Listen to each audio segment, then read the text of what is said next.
Today we're going to discuss the Chevra Kadisha, which literally means the Holy Society, often called the Burial Society, which is the group of Jews which prepares the body for burial.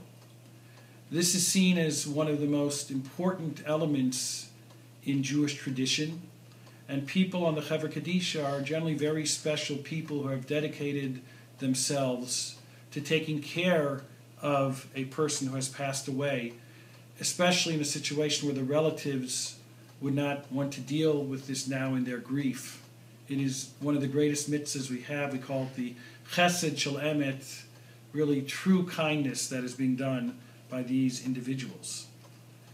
The Chevra Kadisha, the burial society, prepares the body, be it a man or a woman. Men deal with men, obviously, women with women, by washing the body and offering certain prayers as the body is being washed, then dressing the body in white linens. White is both an indication of purity and also the fact that everyone has the same garments that they are dressed in is an indication, if you will, of the democratic element of death, that everyone is the same when it comes to dying, and they're treated in the same way. No one stands out more than someone else at this point.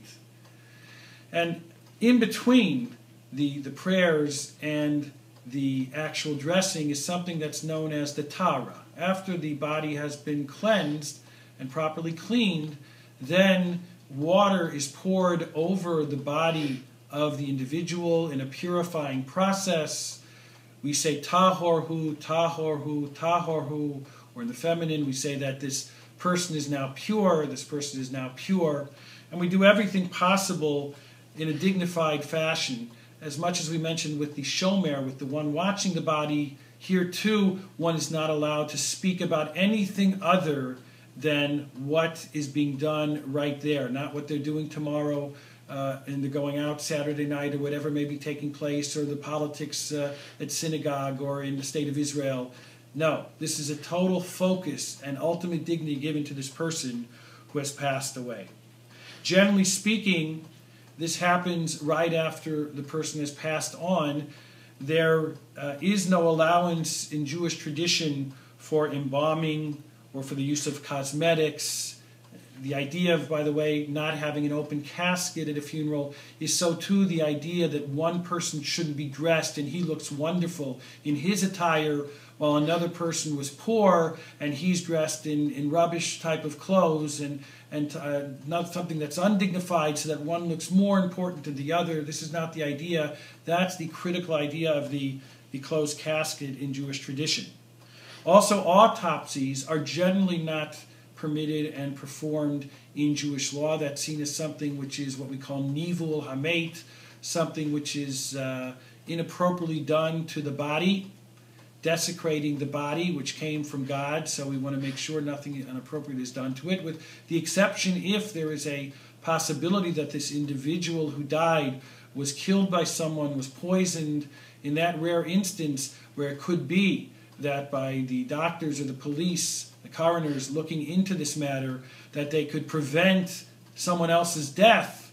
So pikuach nefesh, we know, saving a life, takes precedence in Judaism over all other mitzvot. In that situation, with the permission of a rabbinic authority who follows Jewish law, that would be permitted.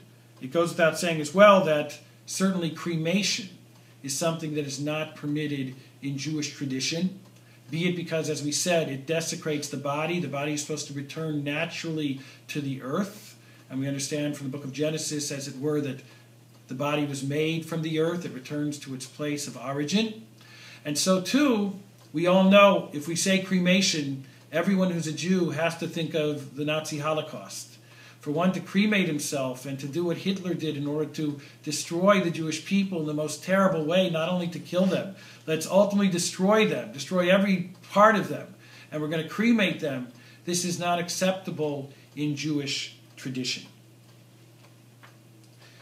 Burial should take place immediately and not be delayed for any other reason than the fact that it could be the Sabbath or a holiday, or, as we've mentioned, that relatives may be coming in from out of town, or even some say that if more people will come to the funeral, let us say if an ad is put in the paper or if it's held in the afternoon instead of the morning, again, a rabbinic authority should be consulted if there is any desire to push the funeral off whatsoever, especially if it is not for the sake of the deceased, where then it would generally not be permitted.